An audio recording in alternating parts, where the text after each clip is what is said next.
కృష్ణో రక్షతు no జగత్రయ గురుః కృష్ణం నమస్యామ్యహం కృష్ణే నామ రసత్రవో వినిహతా కృష్ణాయ తస్మై నమః కృష్ణాదేవ సముత్థితం జగదిదం కృష్ణస్య దాసోస్మ్యహం కృష్ణే తిష్టతి సర్వమేతదఖిలం హే కృష్ణ సంరక్ష మాం. నీలాతుంగస్తనగిరితటీ సుప్తముద్బోధ్య కృష్ణం పరాజ్యం స్వం శృతిశతశిరసిద్ధమధ్యాపయంతి చోచ్చిష్టాయాం స్రజినగళితం యాబలాత్కృత్య భుంక్తే గోదా తస్యై నమైదమిదం భుజయేవాస్తు భూయః యో నిత్యమచ్యుతపదాంబుజయుగ్మరుక్మ వ్యామోహతస్తదితరాణి తృణాయ మేనే అస్మద్గురోర్భగవతోస్య దయైకసింధోః రామానుజస్య చరణౌ శరణం ప్రపద్యే. కాశ్యపాన్వయ సంజాతం నారాయణ పదాశ్రితం శ్రీమన్నారాయణం వందే యతీశ్వర శ్రియాజుషం. భారద్వాజకులోద్భూతం కవిరత్న విభూషితం సంపత్కుమార సచ్చిష్యం రామానుజమహం భజే. జై శ్రీమన్నారాయణ. భగవద్బంధువులారా, ధనుర్మాస వ్రత మహోత్సవంలో నేడు 9వ రోజు. 9 రోజులు ఇట్టే గడిచిపోయాయి. అప్పుడే ప్రారంభమైందా, అప్పుడే 9వ రోజు వచ్చిందా అనేటువంటి ఆనందం మనందరికీ ఉన్నది. కారణం ఏంటంటే, ఈ ఆలయంలోకి ఒక్కసారి అందరం అడుగు పెట్టగానే మమైకంగా మనం ఆ కార్యక్రమంలోకి ఇన్వాల్వ్ అవుతూ ఉన్నాం. ఆండాళ్ళ తల్లి ఈ మాసమంతా ఏదైతే చేయాలి, ఎలా చేయాలి అని సంకల్పించిందో ఆ సంకల్పించినవన్నీ తూచా తప్పకుండా ఆచార్య మంగళాశాసనం చేత ఇక్కడ జరుగుతూ ఉన్నాయి. కల్పాదౌ హరిణా స్వయం జనహితం దృష్టేన సర్వాత్మనాం ప్రోక్తం స్వస్య చ కీర్తనం ప్రపతనం స్వస్మై ప్రసూనాత్పణం సర్వేషాం ప్రకటం విధాతు మనసం శ్రీధన్వి నవ్యే పురే జాతాం వైదిక విష్ణుచిత్తతనయాం గోదాం ఉదారాం స్తుమా. గోదాదేవి తాను మనస్సులో స్వామిని భావన చేసి నోటితో కీర్తించింది. తాను దాల్చిన మాలను స్వామికి సమర్పించింది. ఈ 2 రకాలైనటువంటి విశేషాలు రోజు ఇక్కడ మీరందరూ ప్రేమతో తెచ్చేటువంటి పుష్పాలు, విశేషమైనటువంటి పుష్పాలు స్వామి ధరించటం చేత, ఆయన గారు పుష్పప్రియుడవటం చేత ఆయన మనస్సంతా కూడా వికసించి ఉన్నదన్నమాట. చాలా వికాసంగా ఉన్నది. ఇవాళ మీరు సేవిస్తే స్వామిని ఆ వైభవం వర్ణనాతీతంగా ఉన్నారు స్వామి. అలాగే మనమంతా కూడా ఆమె పాడినటువంటి పాటలు పాడాం, గోవిందనామాన్ని కీర్తించాం. ఇలా చేస్తే ఆయనకి ఇష్టం, అమ్మకి ఇష్టం. నేను చేసిన పని వీళ్ళు చేశారు కదా అని ఆమెకి ఇష్టం. వీళ్ళందరూ కలిసి ఆమె చేసిన పని వీళ్ళు కూడా చేశారు కదా అని ఆమెకి ఇష్టం, ఆయనకి ఇష్టం.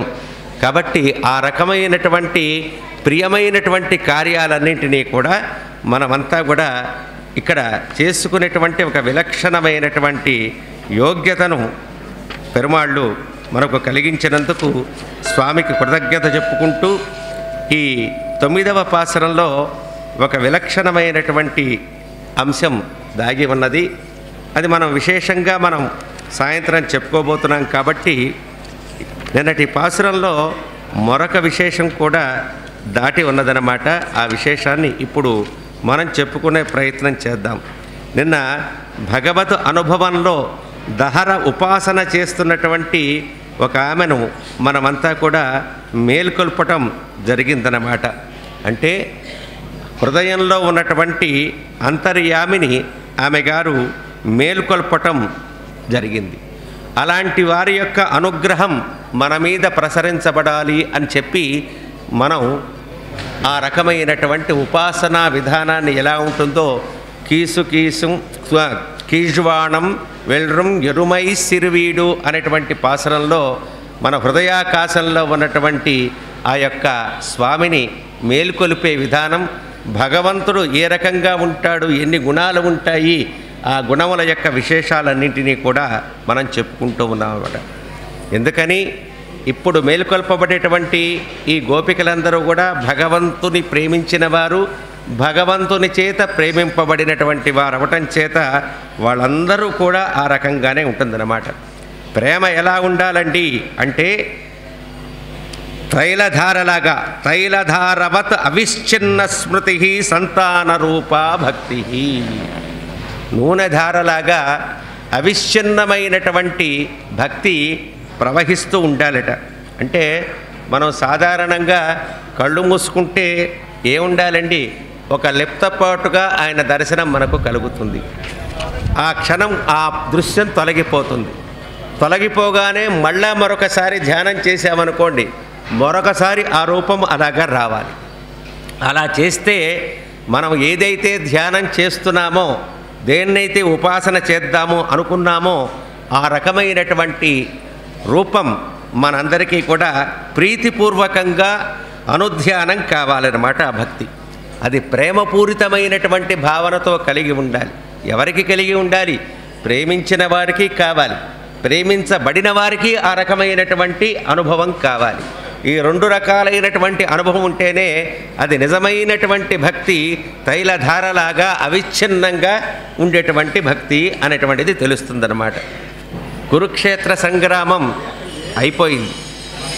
ధర్మరాజు గారు చక్రవర్తి అయ్యాడు, రాజుగారు అయ్యాడు. కృష్ణ పరమాత్మ ఆయన దగ్గరే కొన్ని రోజులు ఉన్నాడు.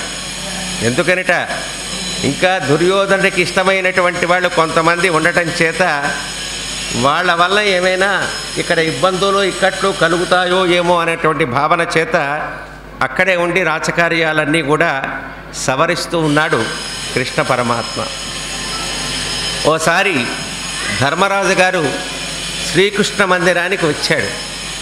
శ్రీకృష్ణుడు యోగంలో ఉన్నాడు, ధ్యానంలో ఉన్నాడు. ఆయన గారేం కనపట్టల్లా. బావా అని పిలిచాడు, పలకలేదు. మళ్ళా పిలిచాడు, పలకలేదు. చేయబట్టుకొని పిలిచాడు. ఒక్కసారిగా కృష్ణ పరమాత్మ కళ్ళు తెరిచాడు. అప్పుడు ధర్మరాజు అంటున్నాడు, ఏమిటయ్యా నువ్వే పరమాత్మ అనుకోని మేమేదో ధ్యానం మిమ్మల్ని చేస్తుంటే నీకెవరైనా పరమాత్మ ఉన్నాడా? నువ్వు ధ్యానించేటువంటి పరమాత్మ ఎవరైనా ఉన్నారా? ఉంటే చెప్పండి నాకు, ఆయన గారిని మేము కూడా ధ్యానం చేస్తాం అని అన్నాడట. ఎవరు? ధర్మరాజు గారు. కాదయ్యా, అది కాదు, నా గురించి ఒక ఆయన తదేకంగా ధ్యానం చేస్తున్నాడయ్యా. ఆ ధ్యానం చేస్తున్నటువంటి ఆయన మీద నా మనస్సు లగ్నమై ఉన్నది. ఎవరైనా అంటే శరతల్పగతో భీష్మ శ్యామ్యన్ ఇవ హుతాశనః మాం ధ్యాతి పురుషవ్యాగ్రహ తతో మే తద్గతం మనః. శరపంజరం మీద భీష్మాచార్యుల వారు పడుకొని ఉన్నాడయ్యా. ఆయన గారు ఎలా ఉన్నాడు? ఆరిపోతున్నటువంటి అగ్నిహోత్రంలాగా ఉన్నాడు. ఆయన ఏం చేస్తున్నాడు? నన్నే స్మరిస్తూ ఉన్నాడు. మరి నా మనస్సు ఎక్కడ ఉంది?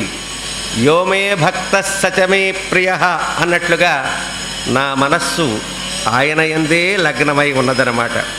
కాబట్టి భగవంతుణ్ణి ఎవరు ప్రేమిస్తారో వారినే ఆయన ప్రేమిస్తాడు అనేటువంటి భావన ఇక్కడ స్పష్టంగా తెలిసింది.